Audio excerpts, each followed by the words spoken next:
welcome to US Election Watch. I am Gaurie Dwivedi. Let's get the headlines going. First up, Kamala Harris and Tim Walz kick off the Georgia bus tour to woo voters. Kamala Harris returns to the campaign trail. The focus is now on the swing states. National Security Advisor Jake Sullivan touts Kamala Harris as playing a central role in China policy under Biden administration. US assures China that Harris would responsibly manage the ties with Beijing.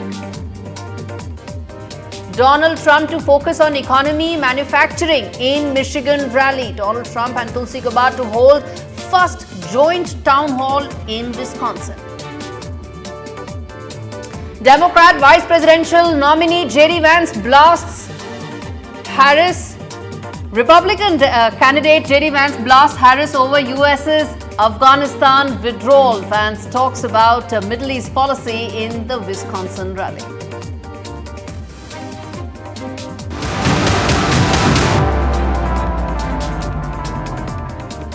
The big story that we're tracking right now on US Election Watch, the Democratic presidential candidate Kamala Harris and her running mate Tim Walz took their campaign to Georgia on Wednesday. Remember, Georgia is one of the swing states that will have a very decisive role to play as to who now wins this race.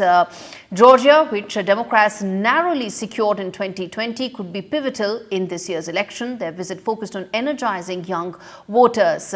They hit the road in southern Georgia, focusing their efforts on areas with significant black population. The campaign has recently expanded its presence in this region, adding staff and opening new field offices. Liberty County, with a population of nearly 65,000 and around 40% being black, played a key role in the 2020 elections as well, where Democrat nominee Joe Biden won, having cast a strong majority of votes for Joe Biden.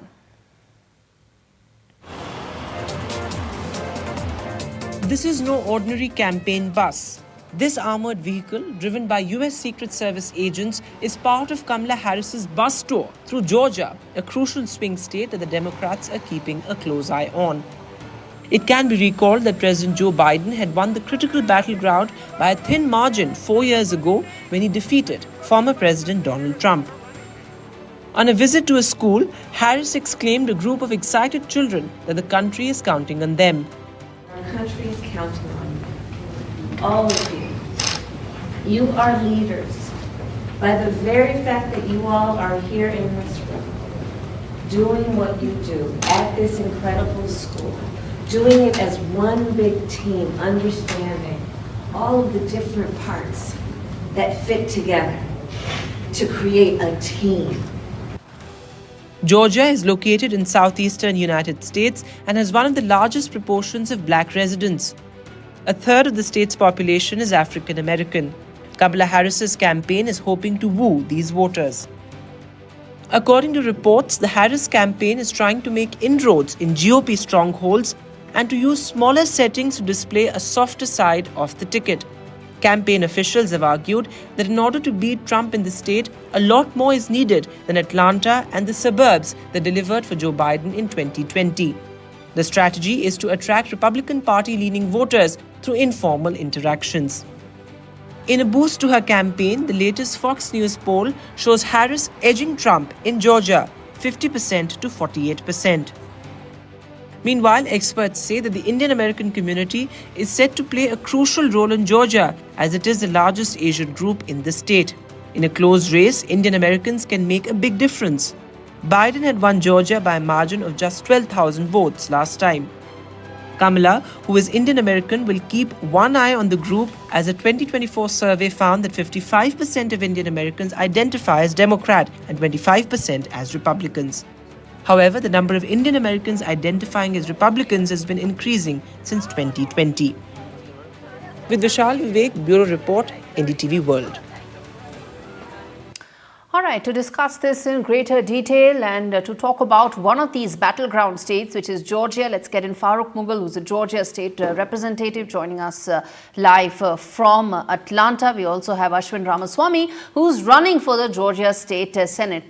Good morning to both of you, and appreciate both of you joining me on this show. Let me start with you, Farooq. How do you see now this race going? It's now all about the battleground states. And let's talk about Georgia first. And let's focus on this. How do you see the campaign stacked up in this state? Gaurie, thank you for having me. I am State Representative Farooq Mughal, first elected Southeast Asian in the House. I'm super excited. I think what's happening in Georgia with our minority communities, especially with Black voters, especially with Southeast voters, this has been an amazing experience of the President, the VP coming and visiting us. We have registered more volunteers. People are coming out, to vote and volunteer for the campaign. So we're actually super excited to have this, Kamala Harris visiting Georgia. Ashwin Ramasamy, comment on this as to what should be the priorities of the Kamala Harris campaign now for Georgia. It's a swing state. It will go down right till the wire. How do you see this playing out, and what should be her priorities? So here's what I see in terms of priorities for the Harris campaign. The first thing is making sure reaching out to all voters who align with these kind of democratic values, really ensuring the Democratic base is energized and willing to turn out. And that's part of what we're seeing now, especially through her tour in the southern part of Georgia, is bringing a lot of voters who maybe typically haven't had the chance to meet presidential candidates, ensuring that they have a voice and reaching out to everyone. That's one piece. And the other piece here, which is really crucial, is reaching out to independent voters, people who are in the middle and just want candidacy. They want a president who is normal, who is able to deliver on what we need for our communities. And it's quite clear that that's what Kamala Harris is providing, as opposed to the Trump-Vance ticket. And that's her goal, and that's what we're working on the ground to ensure we can have that kind of contact. And this is a question I want to ask both of you, which is about the Indian diaspora, which is about how Indian diaspora is a very significant constituency in Georgia, and how do they view Kamala Harris's campaign? How do they view what all she brings to the table, and her strategy like? Let's start with you, Farooq Mughal, and then we get an Ashwin also on this. Absolutely. So, we have more than, 50,000, 75,000, South Asian, especially in the Indian community. Everybody is super excited. I think they can make a huge difference. Remember that President Biden actually got 12,000. The victory in Georgia was 12,000. And right now, the way I see it, when I'm campaigning, when I'm talking to people, it's been amazing. It's a lot of people are coming, especially the young generation are coming to volunteer. And I think they can be the margin of victory. You have the voters on the Republican side, you have the voters on the Democratic side. And I think the margin of victory will go towards what the Indian American, South Asian American community is going to do. Ashwin, comment on that. Farooq also mentioned about some of the younger voters. You represent that age group. What is it that they are looking for in the campaigns, whether it's Harris or Trump? What is it that they want, and what could swing it in their favor? So what we're looking for as young voters is really new leadership that's looking forward, not just looking at the next 2 years or the next 4 years, but thinking about these long-term investments in our communities. I'm 25 years old. I'm running to be Georgia's youngest state senator and the first Gen Z state senator. And what I've seen is the excitement on the ground has been not only from the South Asian and Indian American communities, which makes up a large portion of my district. Nearly 16,000 South Asians live in my district alone, which is larger than the margin of victory of Joe Biden in 2020. But people across different backgrounds are really excited to see someone who is from the area, grew up here, went to the schools, and is really deciding to come and give back, because that's the kind of perspective that we need. And that's something which it's really clear that the way the Harris-Walz campaign is working, the priorities they're focusing on, whether it's supporting students, focusing on affordable housing, and really thinking about making sure an economy that works for all in the next couple of decades, not just the next couple of years. That's really what young people are looking for, and that's what they're seeing in the Harris-Walz ticket. It is so heartening to see a 25-year-old young first-time politician, should I be calling you that, joining me on the broadcast. Farooq Mughal, then let me ask you this, that Georgia was also one of the states which was in the reckoning till the very end in the 2020 elections, right? It was right up there. It threw up a result which was challenged by one of the candidates. In the backdrop of that, do you see that sort of overhang this time around as well? And is that something you see from the Republican campaign going forward? Look, they're going to try to do everything possible. I mean, Georgia is a battleground state.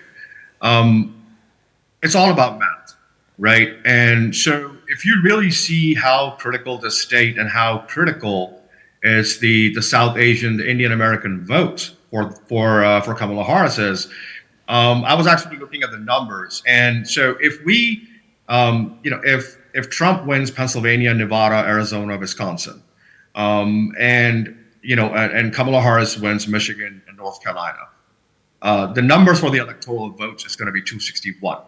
And so with Georgia, for either candidate who's going to win, we'll have a final number of 277. And we need 270 to win the presidency. So every single vote of an Indian American and South Asian American in Georgia is going to play a critical role. And I see that, Ashwin and I, we talk about this, that the road to victory to the White House will be from Georgia and will be from Gwinnett County, where we have the largest diaspora of Indian Americans. Great. And Ashwin, then let me ask you this, that Farooq was making a point about how Indian Americans and the diaspora would be very important, especially in Georgia. But there's also a trend that more and more of them are leaning Republican. So how do you address that, or how do candidates like you address that trend? It's a great question. I think two things to keep in mind is that we always have people who are vocal minorities. So there are, of course, people on all different sides of the political spectrum. There are people who are Indian Americans who support Republicans. But we're looking at the polling data, looking at the information we saw that like around 70-80% of Indian Americans in my district alone were planning to vote Democrat or planning to vote for me. And I think it's just keeping that in mind that most people are not that politically plugged in. They have certain values that they believe in, and they end up aligning more Democratic Party. There's a lot of folks I talk to who are Indian American, some of these people say they support Republicans, but then I ask them, what are your stances on things like gun safety, things like reproductive health care? And then often they align with Democrats on those kinds of issues. The only issues where they're worried about is they worry about the economy. And it's just a simple argument to talk about how, Trump tanked the economy in 2020 during COVID. Biden helped it bring back to normal. And all these goals and policies that Kamala Harris is bringing on are really going to make sure that we have what we need for the future. All right. And then the last thing, go ahead. Wait, I'll just, the last thing I'll just say is it's also a matter of representation. People are very excited to see someone who has the kind of background that they wish they see in public service. I would be the first Indian American elected to legislature. My background, having gone to Stanford, Georgetown, worked in the federal government, it's the kind of thing that people see as helpful in general. Absolutely. Very quickly, before, since we're running out of time, Farooq, which is that how often does economy come up in these discussions, and how crucial will it be, let's say, in a swing state like Georgia? Very quickly, running out of time. So you got to realize what records. I mean, Biden administration has done a tremendous job with the infrastructure plan, where we're funding the roads and cities and putting money in people's pocket. So it's very important. And economy is a number one thing. But we also got to look at the future of healthcare. We got to look at the future. And I think Harris campaign represents the American future and who we look like as a diverse nation. So that's going to resonate a lot when people go to the poll. All right, let's leave it there. Farooq Mughal and Ashwin Ramaswamy, thanks much for joining me on the broadcast. Shifting focus now away from Democrats to what the Republicans are up to. This is a show that tells you what both sides are doing in this election. So the Republican vice presidential candidate, that is JD Vance, appeared at a campaign rally in Wisconsin to rev up support in a battleground state. Remember, Wisconsin is another key battleground state in these elections. JD Vance answered questions on a host of issues related to Middle East policy, saying what they should be doing as an ally of Israel is empowering them to wipe Hamas off the face of earth and get this war over. JD Vance also criticized Kamala Harris for the chaotic withdrawal of American forces from Afghanistan that took place exactly 3 years back. But first up, listen into what he said. We come back and talk more on that. First of all, how do you solve the crisis between Israel and Hamas and put an end to that conflict? And how concerned are you about the tension building between Israel and Iran right now? Well, look, I worry about the tension a lot because Kamala Harris has given the Iranians billions of dollars, and they keep on buying weapons and attacking not just Israelis, but they keep on attacking Americans. It's crazy. Stop giving bad guys money. It's not that complicated. It's a very simple principle in American diplomacy. The second thing that I say is, look, it is not our business to micromanage Israel's war in the Middle East. Hamas is an evil organization. Thank you. Hamas is an evil organization. What we should be doing as an ally of Israel is empowering them to wipe Hamas off the face of the earth and get this war over. It's very simple. All right, a quick update coming in for the assassination attempt on Donald Trump last month. U.S. authorities have confirmed that the individual who attempted to assassinate former President Donald Trump acted alone. He was a lone warrior with no evidence suggesting any foreign involvement. But during a press briefing on Wednesday, FBI officials revealed that the motive behind the attack remains unclear. They described the 20-year-old suspect, Thomas Crooks, as having a mixture of ideologies, quote unquote. The FBI also shared details about Crooks' search history and released photographs of the weapon and improvised explosive devices that were discovered in his vehicle. The head of FBI's Pittsburgh office disclosed that Crooks had been searching online for the Trump campaign events as far back as September 2023. Listen in to what Kevin Rojek, the special agent in charge at FBI Pittsburgh field office, had to say. So we saw through our analysis of all his, particularly his online searches, a sustained, detailed effort to plan an attack on some events, meaning he looked at any number of events or targets. And then when this event was announced, the Trump rally was announced early in July, he became hyper-focused on that specific event and looked at it as a target of opportunity. All right, now let's turn our focus to an important election issue, which is the relationship that China will have with US post the 2024 elections, and which means where does Trump campaign and the Harris campaign stand when it comes to dealing with China, an extremely important part of the larger geopolitical equation and policy framework that both candidates have put forward. Remember, both sides have had stark views as far as China is concerned. Jake Sullivan also spoke about it when he backed the Democrat candidate Kamala Harris, saying that she has played a very pivotal role as far as what the China policy has been for the Biden administration. He went on to say that the vice president has been a central member of the Biden foreign policy team, a leading member, and has been part of the design and execution of the overall strategy in the Indo-Pacific, essentially giving all credit to Kamala Harris for the equation and the framework under which America and China are now negotiating with each other. How will this change? Whether it's set to be impacted, or will it largely be status quo, irrespective of who comes next in these elections, is the big focus now on the debate. And joining me is John Rossomando, who is the commentator on US national security. Thanks much for joining me, John. He's joining us from Washington, D.C. The China-US relationship is likely to remain in the spotlight and would be a key issue in these elections. First question, how do you see the two campaigns when it comes to the China question?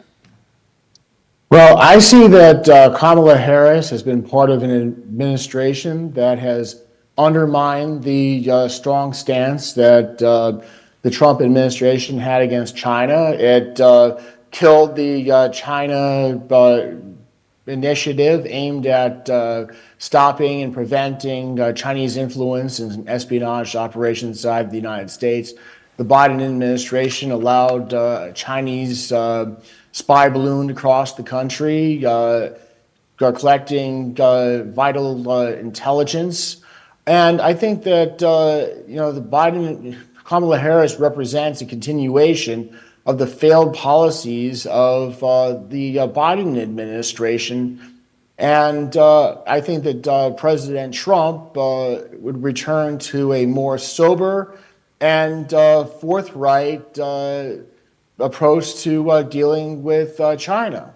Okay, so some of the differences in how China has been dealt under Donald Trump and under Joe Biden, we are playing that out, whether it is the tariff war or whether it is some of the other aspects. John, I want to ask you that how do you see a return in terms of a trade war possibly if Donald Trump comes back to power? Do you see that happening all over again, or do you think there have been some lessons and some learnings in the last 4 years? Well, I think there probably has been some learning in the last 4 years. Many of the tariffs that Trump put in place have been maintained by the Biden administration. I think that we would end up seeing a stronger stance on the U.S. rebuilding its domestic infrastructure, rebuilding our domestic industries to become less dependent on China, because one of the major problems that we face in defense and in domestic economy is the dependence on China for things like rare earth minerals and for other supply chains. Okay, but some of the aspects of the Biden administration, one should also point out, is that Joe Biden's administration also raised tariffs on 14 categories of China imports. It also quadrupled the tariffs when it came to electric vehicles coming in from China, some of them going all the way up to 100%, double tariffs on Chinese goods by 50%. So it's also moving in the same direction. So how is it any different, and why do you say that the last 4 years that the China issue hasn't been dealt with the way the Republicans would have wanted it? I think I'm referring more in terms of China's military belligerence to its threatening of the Philippines in the South China Sea, to its increasing belligerence toward Taiwan. That's where I'm seeing, and along with China's continued espionage against the United States. So how would a Trump administration, if it were to come, be different in terms of the Taiwan issue, in terms of the North Korea issue, the Japan issue? All of this has the China overhang. So how do you envisage a Trump administration 2.0 being different? Well, I envision a Trump administration 2.0 being more interested in increasing America's military assets in East Asia, and also in keeping both Taiwan, Japan, Philippines, and our allies on the ball. I mean, right now, you just recently had Japanese Prime Minister Kishida's decision to step aside, so Japan's rearmament remains a question. I think that Trump would continue the policies that he worked on with former Prime Minister Abe to increase Japan as a bulwark against China. Okay. I think that Trump also has a personal relationship with Kim Jong-un. So he would try to leverage personal connections to try to reduce tensions. All right, so remains to be seen which way this goes, but we're going to come back to the US-China relationship over the course of the next 10 odd weeks as we track these elections very closely. John Rosamondo, thank you so much for taking out the time and speaking to me. Shifting focus now to a bit of history on this show, which is about when was the last time a vice president got elected as the president? Well, it turns out it was way back in 1836. So can Kamala Harris rewrite history for yet another reason? Take a look at this report. Richard Nixon, Hubert Humphrey, and Al Gore. What do these big names in US politics have in common? They all ran for president while serving as vice president and lost. While Nixon tried and failed in 1960, Humphrey and Al Gore lost in 1968 and 2000 respectively. In fact, since 1836, only one vice president has been elected president, George H.W. Bush. Experts suggest that two factors proved crucial for each vice president who ran for president. The first one was whether the incumbent president was well liked. A vice president can gain from the incumbent president's popularity when vying for the top job. The second factor pertains to the relationship between the president and the vice president. If the relationship is cordial, a vice president benefits, and vice versa. Al Gore came within a whisker of becoming the president but was defeated by George Bush. Though Al Gore's campaign seemed to have been bolstered by incumbent President Bill Clinton's high approval ratings, he distanced himself from Clinton in the wake of the White House scandal involving intern Monica Lewinsky. In the end, the close race was decided by a margin of fewer than 1,000 votes in Florida. With much historical context to look at, Harris will hope for the best, as Biden remains an unpopular president. Meanwhile, the factor working in her favor could be the support she enjoys from the president. With Vishal Vivek, Bureau Report, NDTV World. All right, with that, it's a wrap on this edition of US Election Watch. Thanks so much for watching.